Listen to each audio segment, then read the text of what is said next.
कुछ समय के लिए तुम्हें गुरु याद रह सकता है, जब अंदर में तुम जाओगे और अपनी मन की वृत्तियों को एकाग्र करोगे। जब तुम्हारा मन टिक जाएगा तो तुम्हें एक ही नजर आएगा, गुरु और चेला भी दो नहीं है वहाँ। ये दो ही तो बाद में बनती है, लेकिन एकम एका जब तक नहीं हो जाते तब तक इस रूह का पीछा नहीं छूटता है। इसलिए हमें जब ये 3 प्रकार के गुण बता दिए, उसमें भी अब सुमरण करते हो, सुमरण भी कितने सुमरण है, भजन है, ध्यान है। सुमरण करते हो, सुमरण करने का तरीका है, एक तो बार 2-4 बार बोल दिया, कोई भी नाम है, कोई भी मंत्र है, तुम्हें जाप के लिए दे दिया, तुम उसको करते रहते हो। चलो, ये इससे भी 100 गुना ज़्यादा उसमें है कि जिसमें होठ कंठ नहीं हिलते। होठ कंठ हले नहीं, जिब्या नहीं उच्चार, गुप्त भेद को जो लिखा वो ही हंस महाराज जी। होठ और कंठ जिसमें हिलते नहीं है, उस नाम को, उस मंत्र को सिर्फ अंदर में हम जपते हो, दूसरी प्रकार का जाप है, उसमें उससे 100 गुना ज़्यादा फायदे हैं। और उसके बाद अजपा जाप आता है, जाप जबान से जपने वाला है, ये अजपा है। उसके बाद अनहद हो जाता है। उस अंदर को जपते जपते जब तुम एक तब में आ जाते हो तो वो अनहद पहुंच जाता है कि वो अपने आप, जिसको कबीर साहब कहते हैं कि माला जपू न हर बजोर मुख से कहूँ न राम, मेरा साईं मोको भजत तब पाऊँ विश्राम। कहता वहाँ जाने के बाद मैं ना माला फेरूं, ना नाम लूँ, ना परमात्मा को याद करूं, फिर तो क्या करेगा, मेरा परमात्मा मुझे याद। एक में एक का जब हो जाता है, बूंद जब सागर में जाके मिल जाती है तो उनको जुदा कौन कर सकता है। बूंद से पूछे तू कहाँ है तो कहेगी मैं ये हूँ, सागर का नाम लेगी। सागर को कहे तू बूंद कहाँ है तो कहेगा मैं बूंद हूँ। इसलिए बूंद सिंध दोनों एक ही हैं। बूंद सिंध का झगड़ा मन में उनके लिए अनेक हुए, बूंद में सिंध, सिंध में बूंदे, बूंद सिंध दो एक हुए। बूंद और सिंध दो नहीं है, एक हैं। इसी प्रकार से रूप परमात्मा की अंश है, उससे जुदा होके आई थी, लेकिन ये क्या हुई कि यहाँ काल और माया के देश में आके मिलोनी हो गई इसके साथ में। ये मल वक्षेप आवरण की जो बीमारियां थी इसके ऊपर जंग चढ़ गई, और वो जंग चढ़ने के बाद ये अपना आपा भूल गई। इसलिए स्वामी जी महाराज ने उस वचन में फरमाया, सूरत क्यों हुई दीवानी, तेरी बिरथा बेस बेहानी। जग भोग रोग दिन बीते, तू जाए दो कर रीते, जमपुर होए धूमा धामी, तू पड़े 84 खानी। जमपुर में जाएगी, तेरे पे धूमा धामी होगी, बड़े कष्ट होंगे, तेरी बड़ी धुनाई होगी, और फिर क्या होगा, 84 खान में फिर धकेल दी जाएगी। इसलिए इन भ्रम की निद्रा से जाग के गुरु की शरणी ला के तू गुरु से भेद ले और उसे नाम की कमाई कर। उस अजपा जाप में जब पहुंच जाते हो फिर कोई नाम तुम्हारे से जुदा नहीं है। ये वो नाम की 3 अवस्था है। जाप स्थूल शरीर में होता है, अजपा जाप मन से होता है, और अनहद 12वें दर्जे से ऊपर जाता है। उसमें जाने के बाद नाम भेद नहीं रहता, कोई भी एकम एक हो जाता है। लेकिन बातों से नहीं, ना तुम्हें 12वां दर्जा बेरा ना 8वां दर्जा बेरा, तुम उस पहले दर्जे से चलना शुरू कर लो, दर्जे तुम्हारे पास अपने आप खुलते चले जाएंगे। लेकिन जब जाना नहीं चाहते तो कैसे होगे।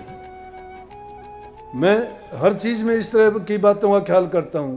पिछले दिनों बाड़मेर जाने का मेरा काफ़ी दिन से ये था, दूर के इलाके हैं राजस्थान के, मेरे मन में था कभी बाड़मेर देखूं, बाड़मेर देखूं। चले गए तो किले पुराने भवन देखने का शौक है। मैं बोला भाई बाड़मेर में कोई किला है? बोले हाँ जी है पहाड़ी पर। हम देखते देखते गाड़ी लेके वहाँ पहुँचे, बड़ी भीड़ की घाटियों में से निकल के गए। बोले जी किला नहीं है, यहाँ तो एक देवी का मंदिर है।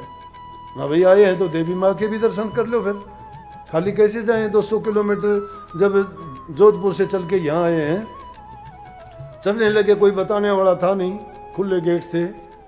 जब ऊपर गए तो बीच में एक आदमी मिला। मैं कितनी दूर और होगा? बोला कि 500 पैड़ी हैं। 501 200 पैड़ी चढ़े थे, थक गए थे उस पर ही, लेकिन अब तो चल दिए, तो अब तो मंजिल की तरफ जाना ही पड़ेगा। नीचे आए तो भी 400 पैड़ी तो होगी।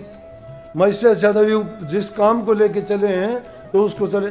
जब इंसान हिम्मते मर्द मददे खुदा, ये मत सोचो नहीं हो सकता।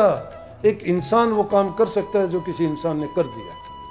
ये ना सोचो कि मैं कमज़ोर हूँ, मेरे से नहीं होगा, नहीं, ये सोचो कि जब और किसी ने कर दिया मैं भी कर सकता हूँ। उसी परमात्मा की संतान है, हमारे भी सभी वही अंग हैं, लेकिन हमारे दिल के अंदर अगर दुर्बलता, दुर्बल विचार हमने पाल लिए तो कभी उस काम को नहीं कर पाओगे। अपने दिल के अंदर एक दृढ़ संकल्प लेके जब भक्ति के रास्ते पर निकले हो तो घबराओ नहीं।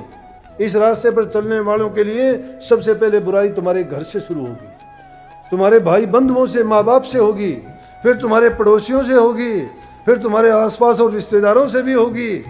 बड़े बड़े ताने सहने पड़ेंगे। बड़ी कठिन रास्ता है, ये आसान नहीं है।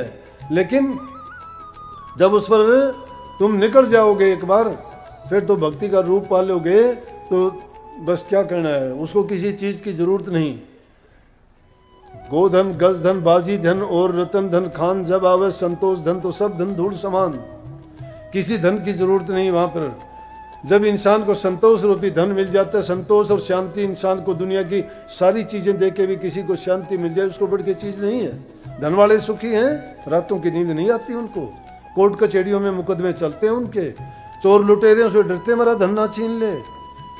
चोरों से बचाना, अगर इकट्ठा करने में परेशानी, इकट्ठा कर लिया तो उसकी रक्षा करने में परेशानी, कोई लेके ना दे तो उससे दुख है। और अगर आखिरी में जब छोड़ के जाता है फिर रोता है कि हाय मैंने इकट्ठा किया था यहीं रह गया। सोई भी साथ नहीं जाती। इसलिए पानी बांटो नाव में, घर में बांटो दाम, दोनों हाथ उड़ी चाहिए, यही सयानों काम। अगर घर के अंदर दाम बढ़ने शुरू हो जाएं, नाव के अंदर पानी बढ़ना शुरू हो जाए, तो उसको पानी को तो उड़ीच देना चाहिए, धन को दान पुण्य में लगा देना चाहिए, भूखे गरीब की मदद करनी चाहिए, नेक काम में लगा देना चाहिए, ताकि वो किसी के काम आए।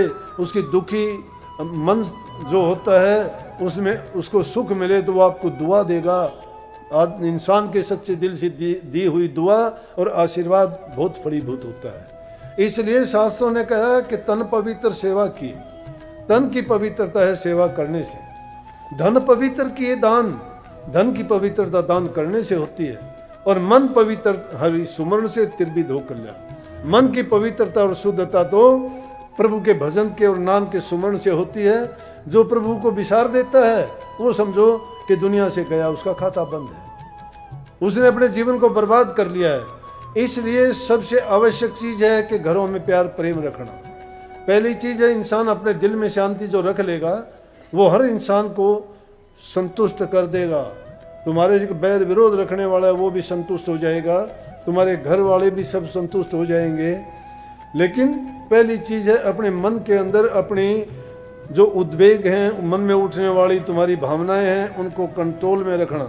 उनको जब कंट्रोल में कर लोगे, घर में प्यार प्रेम और शांति बनाओगे, अच्छे ढंग से रहोगे, टाइम पर अपने काम करो। कोई किसी काम छोड़ने की नहीं कहता, गलत है ये। अगर घरों में झगड़े होते हैं, तुम टाइम पर काम नहीं करते, ये बहन जी तो कहती है कि मैं आज सत्संग में जाऊंगी, ये काम नहीं करूंगी, घरवाला कहता है कौन करेगा, झगड़ा हो गया। मुश्किल नहीं तो अगर तुम्हें जाना है तो आज सत्संग में जाना, पहले दिन सारे काम करके छोड़ दो कि मैंने सारे काम कल के लिए कर दिए, कल सत्संग में जाऊंगा। बोले कि हाँ जा प्यार से खूब। घरों में पहली चीज है प्यार प्रेम और शांति रखो। घर में शांति नहीं है तो तुम्हारे मन में भी शांति नहीं होगी। जब मन में शांति नहीं है तो क्या खाक भक्ति कर पाओगे। इसलिए काम करो, अपना मेहनत करो। पेट के लिए दो रोटी जिसके पास नहीं है उसके लिए भक्ति की बातें कोरी एक कल्पना मात्र रह जाएंगी। संतों ने सब ने कहा पेट ना पई रोटियां तो सारी गल्ला खोटियां। कबीर साहब ने भी एक टाइम में कह दी थी कि भूखे भगत ना होए गोपाला, ये ले अपनी कंठी बाड़ा। एक जगह कहते हैं कि झांझ मंजीरे तभी बजे बने चून की लोई, साधो भूखा भगत ना होई। भूखा भगत नहीं हो सकता। कबीर साहब कहते कबीर खुदा कुकरी करे भजन में भंग, ता को टुकड़ा डाल कर भजन करो निसंग। ये भूख इंसान की कुकरी है, कुत्ती है। इसको टुकड़ा जब तक नहीं डाल लेते तब तक भजन नहीं होगा। इसलिए पहले अपने दो रोटी का साधन, पहले इंसान को काम करना चाहिए।